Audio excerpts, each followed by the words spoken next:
Custo de vida, emprego e desemprego, cesta básica, tarifas públicas, salário mínimo. Agora, na Brasil Atual, a análise do DIEESE. E nós conversamos hoje com Fausto Augusto Júnior, diretor técnico do DIEESE. Muito bom dia, Fausto, bem-vindo.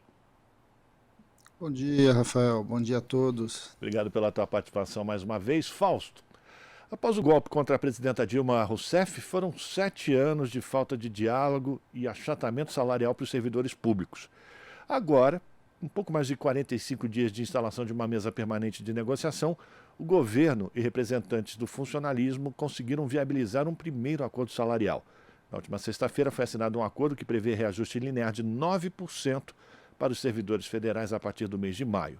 Além disso, o auxílio alimentação sobe de R$ 458 para R$ 658, um aumento de 43,7%.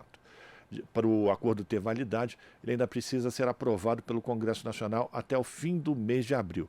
De acordo com a ministra da Gestão e Inovação em Serviços Públicos, a Esther Dweck, essa foi a negociação mais rápida do serviço público realizada por meio de uma mesa emergencial com os servidores. Já o presidente do Fórum Nacional Permanente de Carreiras Típicas do Estado, Rudinei Marques, afirmou que o acordo marca principalmente a retomada do diálogo com o serviço público brasileiro, a retomada da civilidade nas relações de trabalho após anos de ataques.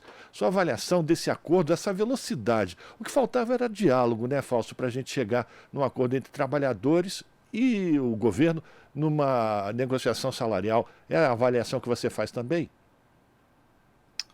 Então, Rafael, primeiro que a reabertura da mesa, né, da Mesa Nacional de Negociação permanente do governo federal é um importante instrumento de democratização do Estado brasileiro. O seu retorno, vamos lembrar, aconteceu com a presença de 9 ministros, o que já demonstrou logo na abertura de todo esse processo um compromisso do atual governo com o diálogo e a negociação coletiva dentro do setor público, né? Bem, a partir daí começa-se a negociação propriamente dita, começa-se os debates e que, de certo modo, ali a gente pode dizer que houve um bom senso e houve a necessidade, a rapidez de ambos os lados. Tanto os servidores quanto o governo, de alguma forma, perceberam, sabiam, né, e lidaram com, de um lado, a necessidade da valorização do serviço público, já de maneira muito imediata, uma vez que o que a gente assistiu aí nos últimos 6 anos em relação ao serviço público federal foram movimentos muito pouco de desestruturação do Estado brasileiro, e reabrir com uma revalorização salarial é bastante importante, e de outro lado também a compreensão dos movimentos sindicais, aí, dos diversos sindicatos que compõem a mesa, de que é uma discussão emergencial, é uma primeira discussão em que o orçamento público de 2023 é um orçamento que veio da montagem ali do governo anterior e que também você tinha suas dificuldades fiscais. De certo modo, você efetivar um reajuste salarial linear na casa aí dos 9%, é algo bastante significativo. Nós estamos falando de mais de 500 mil servidores que serão impactados por essa medida, e ao mesmo tempo o reajuste do Vale Alimentação, ele beneficia em especial os que ganham menos, né, porque proporcionalmente o impacto na vida real das pessoas é dos que ganham menos, e é um reajuste bastante considerável no Vale Alimentação. Então, quando a gente vai olhando para os dois movimentos, foram movimentos importantes de que mostraram maturidade de ambos os lados e um compromisso do atual governo e das entidades sindicais com o diálogo, com a democracia, com a negociação coletiva. Agora, essa é a realidade do setor público, né? Você primeiro fecha um acordo entre o executivo e as entidades sindicais, e agora você vai para essa discussão com o legislativo. Acredito que deve ser uma discussão mais tranquila, uma vez que os dois lados, com acordo, levam um compromisso já estabelecido, que cabe ao legislativo, basicamente, referendar. Então, quando a gente olha para este cenário, a gente pode dizer que é algo bastante relevante.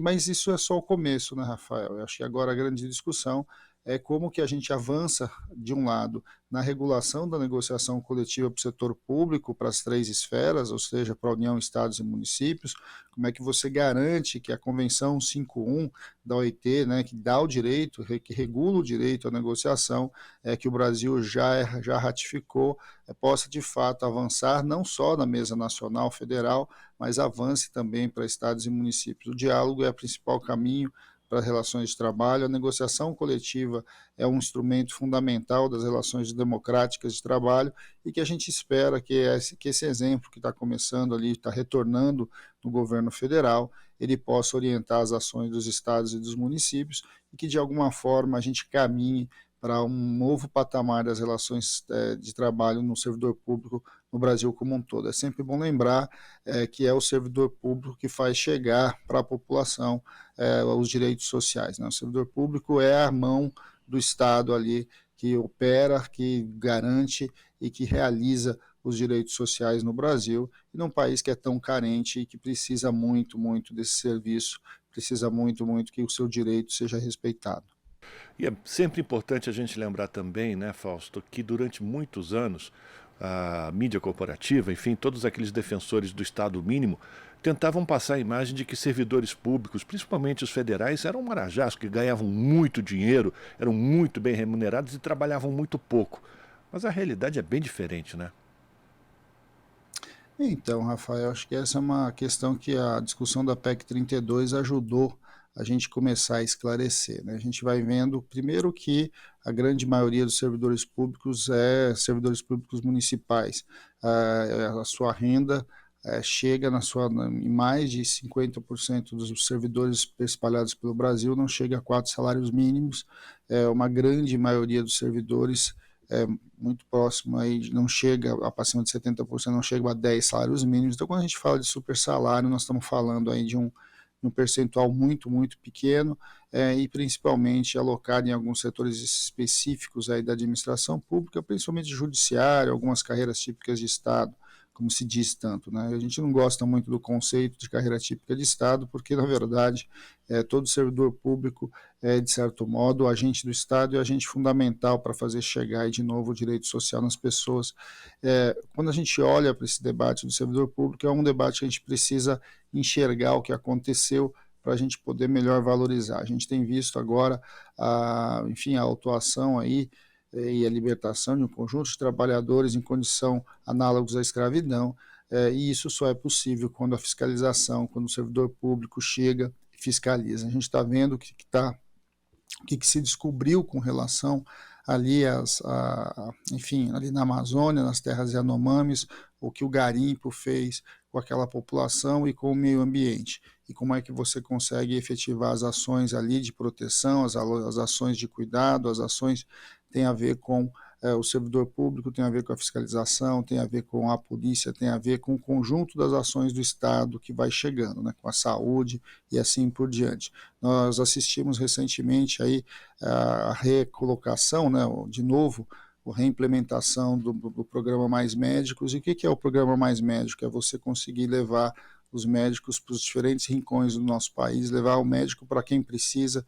E quem são esses médicos, se não servidores públicos? Então, quando a gente vai olhando aí, Rafael, esse é um debate que precisa se fazer com mais cuidado aqui no Brasil, e compreender que o papel do servidor público é, de certo modo, a garantia que o Estado chegue e garanta ali o efetivo direito ao conjunto dos trabalhadores. Quando a gente faz esse debate sobre o papel do Estado e etc., é bom que a gente lembre, né, que esse debate, se o Estado gasta mais ou se o Estado gasta menos, está diretamente ligado a uma visão que acha que o Estado tem que ser mínimo, mas a gente viveu um Estado mínimo muito recentemente. Esse Estado mínimo de desorganização, de desestruturação do Estado, não aumentou a eficiência do serviço público, na verdade diminuiu sua eficiência, e a questão da pandemia para nós foi talvez o maior indicador, né? Nós chegamos aí a alguma coisa próximo aos 700 mil mortos no nosso país, quando muito disso podia ser evitado com uma política de Estado muito diferente na área da saúde. Então, de novo, né, quando pensar servidor público,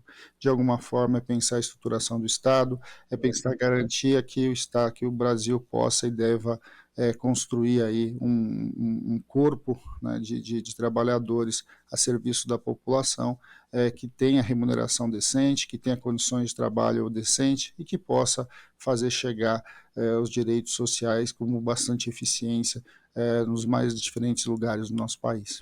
Fausto, apesar de esse não ser o tema da nossa conversa hoje, é importante a gente lembrar que, por exemplo, para tudo isso ser conseguido, é importante também ser enfrentada a questão dos juros, né? Essa taxa de 3,75% da Selic tira muito dos recursos do poder do Estado de investir não só na melhoria dos serviços, mas também no pagamento de salários para esses servidores. Esse é sempre um tema que fica de fundo em todas essas discussões, né, Fausto?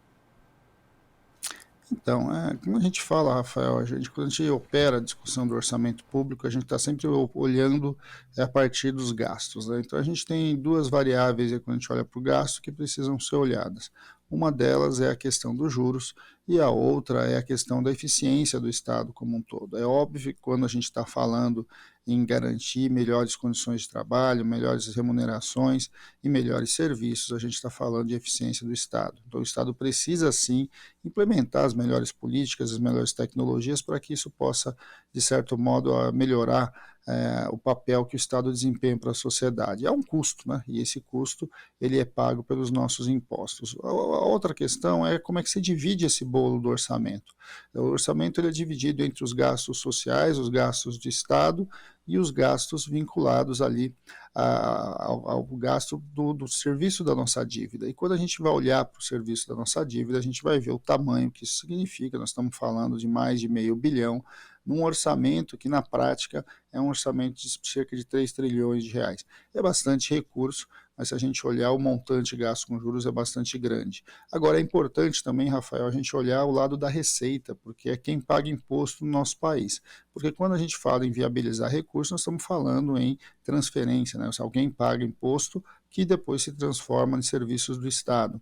Esses impostos hoje no Brasil são pagos essencialmente pela classe média e pela classe mais pobre por meio de tributação sobre o consumo. Então a discussão da reforma tributária ela é bastante importante. É fundamental que a gente continue avançando no debate de tributação sobre a renda, de tributação sobre lucros e dividendos, que o mais rico de fato passe para pagar imposto no nosso país e o mais pobre possa ser beneficiado pelas políticas de Estado, porque isso é o processo efetivo de transferência de renda e que no Brasil é bastante invertido, né? O Brasil é um país em que a tributação ela é regressiva, ou seja, quem é mais pobre paga mais imposto do que quem é mais rico. E na outra ponta, Rafael, a gente precisa fazer o debate sobre as desonerações.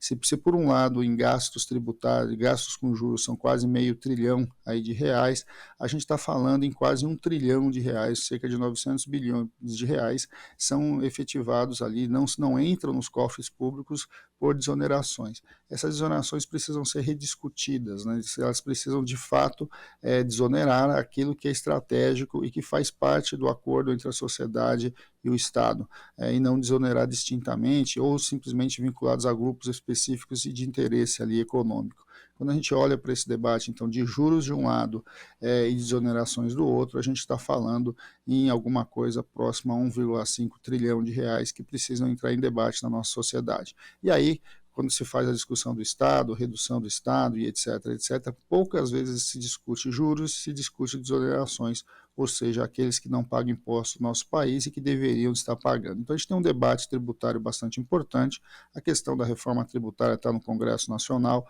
é o momento e é o espaço para a gente fazer esse debate e de alguma forma pode ter certeza que o debate da tributação de um lado impacta diretamente na eficácia e na eficiência dos gastos no outro, e aí isso tem a ver com a discussão que a gente está tendo agora de melhoria da qualidade do serviço público e de melhoria das condições de trabalho dos servidores públicos pelo Brasil.